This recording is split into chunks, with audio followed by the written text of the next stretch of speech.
My name is Grace Lauren Taylor, and welcome to the Trauma Dump Podcast. I started this podcast because I'm on a healing journey. And what I mean by that is I was diagnosed with CPTSD and bipolar disorder after I witnessed the aftermath of my dad being hit by a car in our own front yard. He was taking out the trash, and this Tesla was driving an automatic and going 50 and a 30 and ran right through him.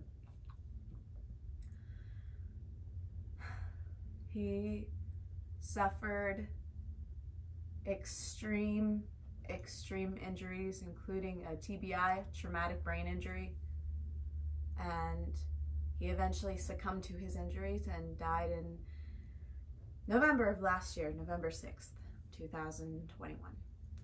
This all happened in 2020 during the peak of lockdown in June 19th, 2020, 3 days before my 20th birthday.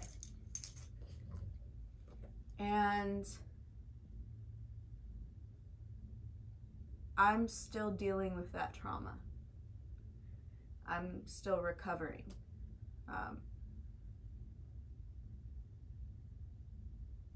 It got so bad that I started developing seizures after the accident because of the extreme stress and how I couldn't cope with it in a healthy way. When you can't cope with it in a healthy way, when you have no outlet, your body starts to create that outlet for all of that negative energy, or whatever you want to call it, that trauma, the deep-seated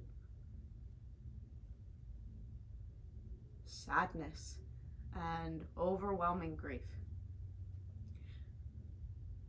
Every day, my mother would tell me on the phone, because we weren't allowed to go visit my dad because it was COVID. We weren't allowed to see him in the hospital. My mom was the only one allowed to.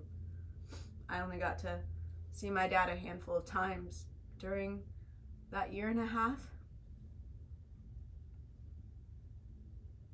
which was painful within itself because I had a very, very good relationship with my dad. My dad was my best friend. I have had an amazing father, and from the very beginning, I knew he would never get better. I knew it. And I was constantly being told two different ends of the spectrum by his family that God would heal him, that he would get through this, and that this would be an amazing testimony for him.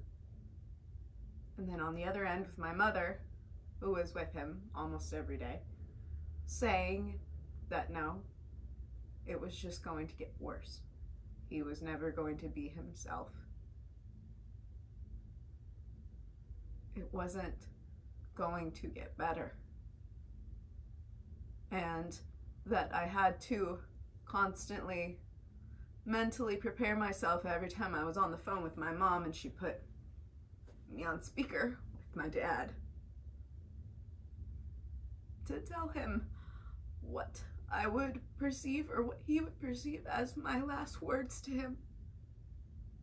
Every time I was on the phone with my dad or on FaceTime, I didn't know if it was the last time I would see him.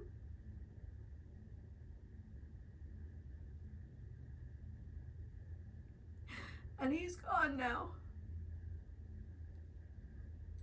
And there's nothing I can tell him. There's nothing left for me to say.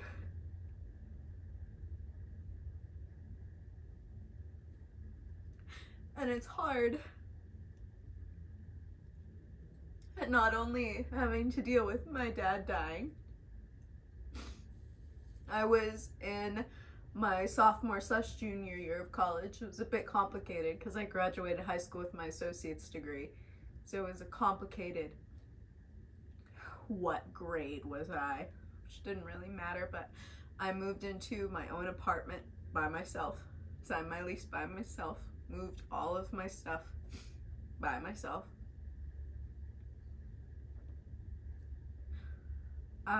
My family was in Dallas and I was in Lubbock, so it's about 5 to 7 hour drive depending on traffic. And every weekend or every other weekend, as often as I could, I came home to try and take care of things for my mother and for my 2 younger brothers, who at the time I had just turned 20. Nathan just turned 18, and Jacob was 15 or so.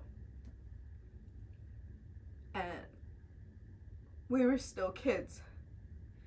And it felt like we didn't just lose our dad, but we lost our mom too, because she was being my dad's advocate and she wasn't there for us.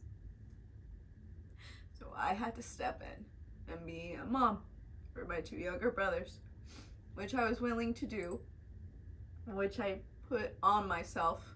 Not really, because who else was gonna do it? And I financially supported all 3 of us. I had a lot of money saved up because I worked for my dad, worked alongside him. And I used all of my savings to take care of us. I applied for scholarships. I had to get loans just to support all 3 of us. Got credit card debt. And so all of that stress and working as often as I could while also being in school. I got cheated on a lot by the relationship I was in. 2020 was one of the worst years of my life. 2020 and 2021, worst years of my life.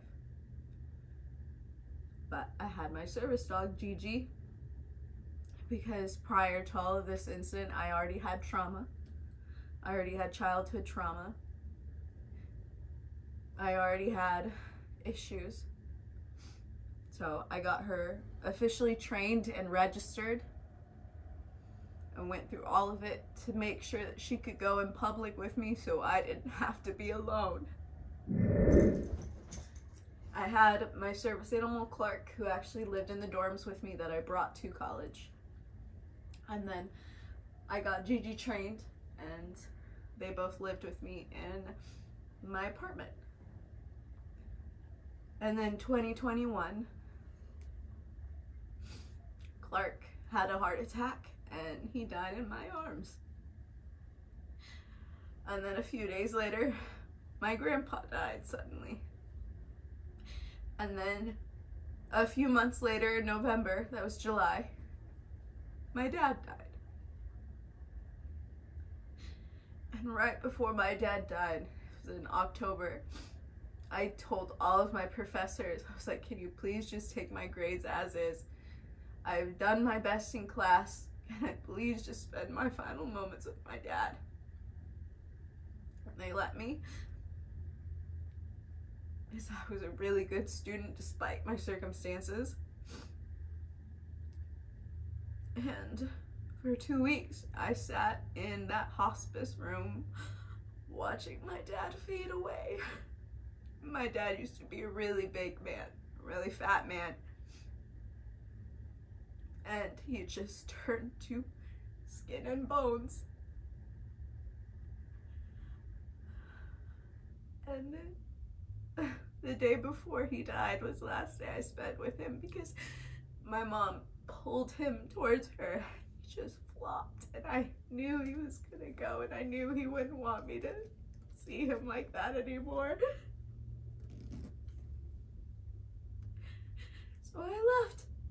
And the next day, around noon, my mom called me and told me that he was no longer with us. And I sound selfish to me, but I felt relief because he was no longer suffering. He was no longer trapped in his body. at the same time just an overwhelming grief that my dad will never meet my partner, Joey.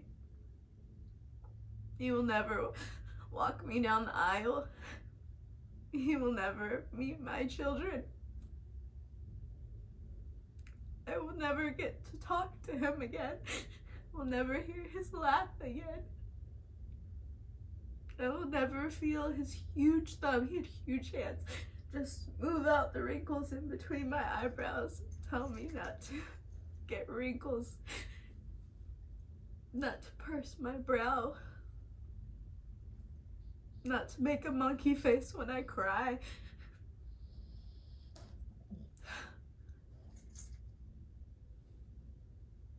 And grief comes and goes in waves and extremes. And it's impossible to time. It's impossible to really regulate, to just put it away and do something else. Sometimes it's just debilitating. Because my dad was one of my reasons for succeeding as much as I did. He was my guidance and counselor and helper. And he believed in me. Not many people have parents that believe in them, but he believed in me.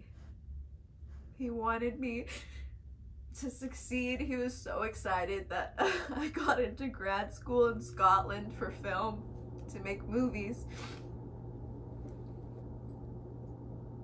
And he believed in me. He was in the front row at every single one of my plays, every single one of my talent shows, every single one of my concerts. He was there. Always in the audience, trying to make me break character, make me smile, and then being increasingly proud that I wouldn't.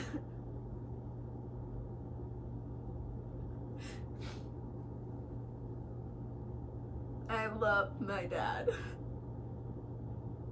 And along with all of the trauma and grief that I've been through, I got diagnosed with CPTSD, which is complex post-traumatic stress disorder, and seizures accompanying it. And I hate having to explain to strangers in public why I have a service dog, when apparently to them it looks like I don't need it. Or they assume that I'm training her for someone else, someone who looks more disabled than I guess.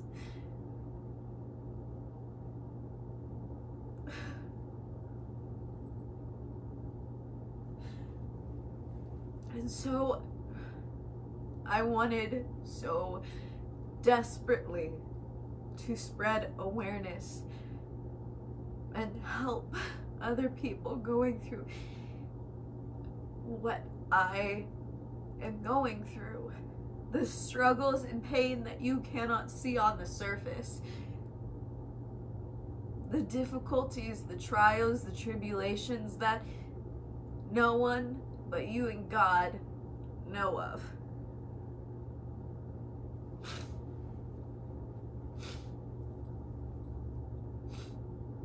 My whole life, I've been told that I'm dramatic.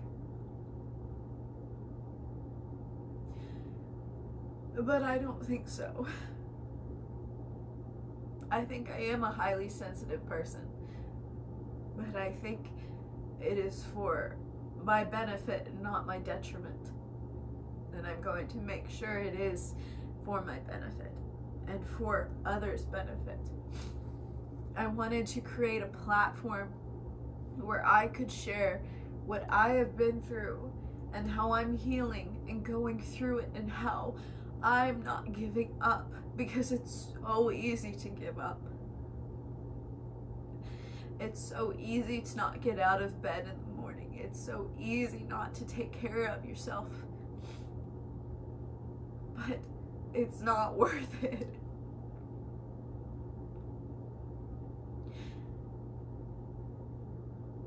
I call this podcast the Trauma Dump Podcast because to neurotypical people, or people who have not yet faced discrimination, trauma, extreme circumstances, see someone like myself as different, or as someone that has just gone through too much that they just can't even understand it, and a lot of the times they don't want to.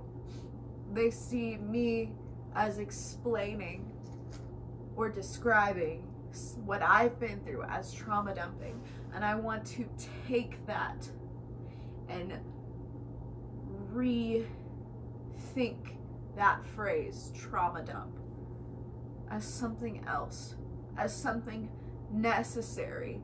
Because if I keep holding onto all of my burdens and I don't just throw them away, let it go, let the dumpster fire burn behind me and walk away and walk forward towards my future, if I just sit in that, I am doing a disservice to myself and to my dad, who I am his legacy. That is something everyone tells me all the time.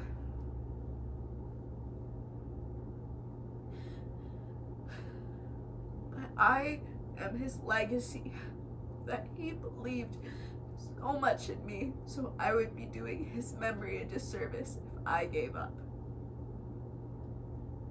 My dad helped people more than he helped himself. When a fire burned down his business and 11 others, he didn't just help himself and do all that was necessary for lawyers and whatever to take money from the people that burned us down. He helped everyone else before himself. He was so loved by his community, and his loss is felt around the world, literally.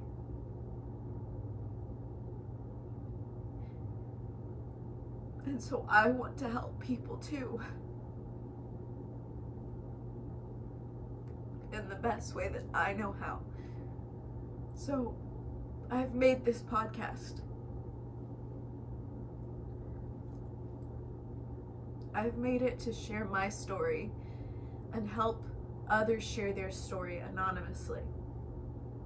No strings attached. No outing themselves, but just healing. I think therapy is well and good, and I hope everyone goes to therapy. But if you don't have a community of like-minded individuals, who want your best interest, healing takes longer. So I made a Discord server that anyone and everyone can join and connect with people who have been through similar experiences and circumstances, so they don't feel alone.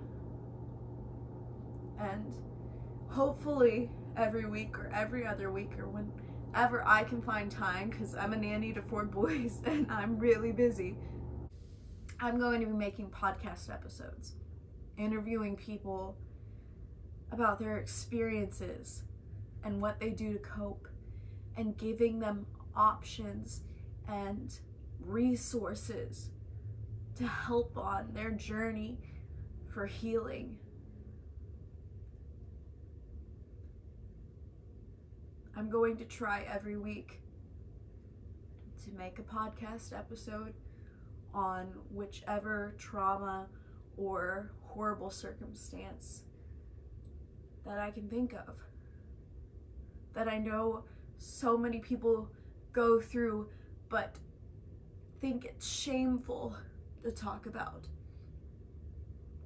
It's not shameful. I have flaws. We all have flaws. If we spend the rest of our lives hiding our flaws and hiding the things that made us us, then we're doing ourselves a disservice and we're living a lie. Mental health has never been more crucial. So help me help you. If you have any suggestions for this channel, or if you have any thoughts and opinions, I'd like to hear them. I would like to grow with you all. I want to make myself available. So if anyone needs to connect with like-minded individuals who are also experiencing extenuating circumstances, I have a link to our Discord server in the description, and I have several resources for you all to get help. I'm not sponsored by anyone. If you would like to help me out with this podcast, you can always donate to my Patreon, which will also be in the description. Thank you. Remember that you are loved. You are appreciated. You are worthy. And you deserve a more fulfilling life. Have a blessed and peaceful and productive day.